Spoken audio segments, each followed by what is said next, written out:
1,400 acres of prime farming land have already been compulsorily purchased by the British Airports Authority. Much more will undoubtedly be needed as expansion gets underway. As many as 20 farmers will have no option but to move, and their union is determined they'll get the best deal possible. It's not just a question of being compensated for the land you've lost.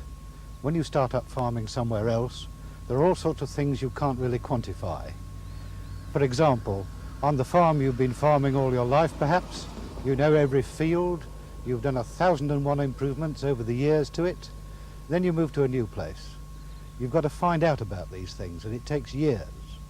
Also, farming where you are now, you've got established contacts with the people from whom you buy your fertilizers and machinery, and the people to whom you sell your goods.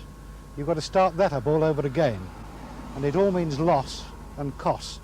The anti-expansion lobby is beginning to accept that their nightmare is fast becoming reality, but they're still defiant.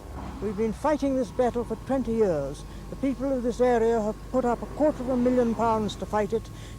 Plans have been turned down at 2 public inquiries, and we're not going to give up now. I'm more optimistic than I've ever been before.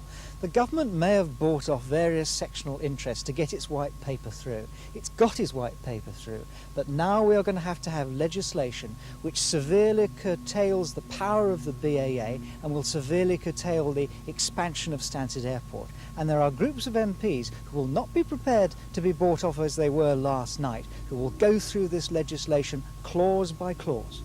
Detailed plans for Stansted are still under wraps. They're expected to go before the local planning authority in a few months. Then work on the new terminal building should start next year and be completed by 1990.